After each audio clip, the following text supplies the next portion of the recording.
طالبان اپنی سرزمین پاکستان کے خلاف استعمال ہونے سے روکیں۔ افغانستان میں امن خطے کے مفاد میں ہے۔ ازبکستان کو کراچی اور لاہور سے منسلک کریں گے۔ باہمی تجارت کو $2 ارب تک بڑھائیں گے۔ وزیر اعظم کی تاشقند میں ازبک صدر کے ہمراہ مشترکہ پریس کانفرنس۔ کہا ازبکستان افغانستان پاکستان ریلوے منصوبے کی کلیدی اہمیت پر اتفاق ہوا۔ ازبک صدر شوکت میر بزنس فورم سے خطاب میں بولے پاکستان اور ازبکستان تجارتی حجم $2 ارب تک لے کر جائیں گے۔ شہباز شریف نے کہا trans Afghan railway game changer منصوبہ ثابت ہو سکتا ہے۔ کانگریس سینٹر پہنچنے پر شہباز شریف کو خصوصی استقبالیہ، مفاہمتی یادداشتوں اور معاہدوں پر دستخط کیے گئے۔ وزیر اعظم دورہ مکمل کر کے اسلام آباد پہنچ گئے۔ ازبک وزیر اعظم وزیر خارجہ میر تاشقند نے وزیر اعظم کو الوداع کیا۔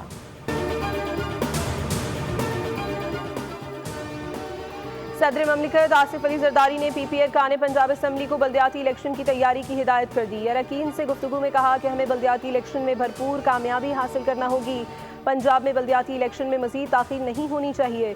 بلاول اور میں خود پنجاب میں بیٹھیں گے۔ ہمیں عوام کی جنگ لڑنی ہے۔ پانی کا بہت بڑا مسئلہ ہے، اس کو سنجیدہ لینا ہوگا۔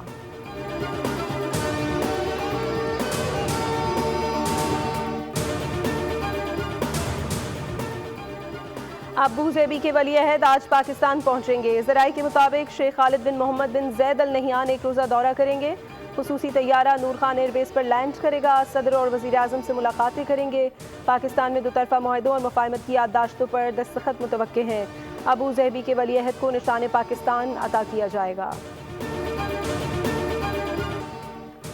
حکومتی مشینری کو سیاسی انتقال کے لیے استعمال نہیں ہونا چاہیے۔ پاکستان میں جمہوریت مضبوط نہیں، بہت سارے چیلنجز کا سامنا ہے۔ آکسفورڈ یونین سے بات چیت کرتے ہوئے بلاول بھٹو زرداری نے کہا ماضی میں احتساب کے نام پر پیپلز پارٹی کو نشانہ بنایا جاتا رہا۔ آصف زرداری پہلی بار منتخب ہوئے تو کوئی سیاسی قیدی نہیں تھا۔ بانی کے دور میں میری پھپھو کو گرفتار کیا گیا۔ پی ٹی آئی کے دور میں شہباز شریف اور دیگر سیاسی لوگ گرفتار ہوئے۔